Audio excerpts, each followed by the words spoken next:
thousands are honoring her sacrifice. Here is a live look for you as services are beginning right now in Davis. Thousands of patrol officers from around the country are there to remember her. Good morning and thanks for joining us. I'm Kira Clapper in for Laura.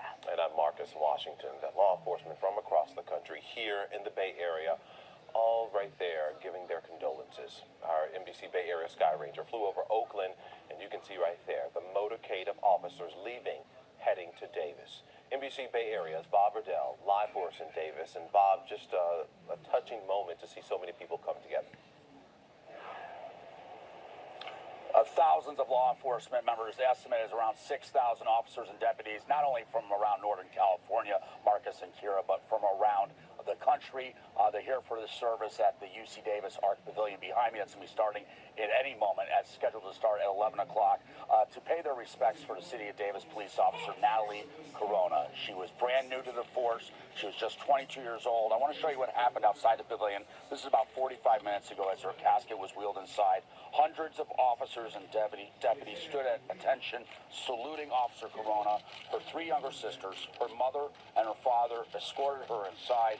Her father, a former deputy himself, nodded in appreciation to all of the members of law enforcement who showed up to honor his daughter. He did that in between wiping tears from his eye. It was just a heartbreaking scene. And then this was the scene on the other side of the pavilion even earlier this morning.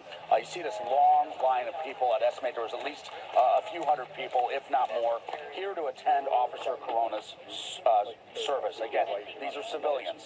Some of these civilians knew her. A number, however, didn't. I asked you why you're out here this morning. To support Natalie and how much of a beautiful person she was. You knew her? I did not, but her smile impacted me more than any person in this world.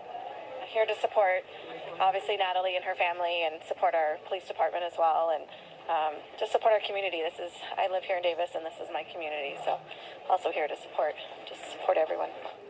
She was a great person.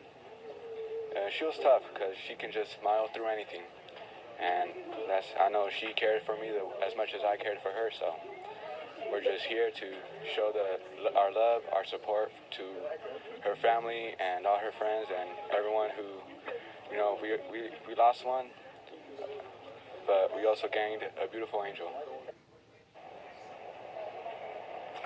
Officer Corona's father told us his daughter had wanted to follow in his footsteps and join law enforcement ever since she was a little girl. She was just weeks on the job with the City of Davis Police Department when she was shot and killed a week ago last night. Officer Corona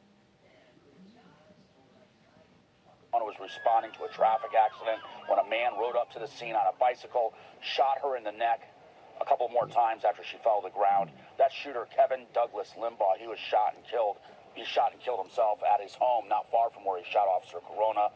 This was after a short standoff with police. Police do not believe Limbaugh knew or specifically targeted Officer Corona. He did leave a note accusing police of bombarding him with ultrasonic waves and wrote that he can't live like this anymore. I want to take you back inside the service here at the Art Pavilion, which should be getting away at any moment.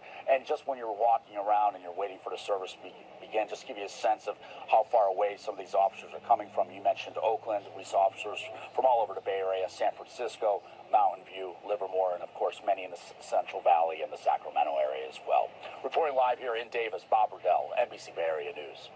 There certainly will be missed. That smile, one that a lot of us get excited about seeing. We'll miss her. Thanks so much, Bob.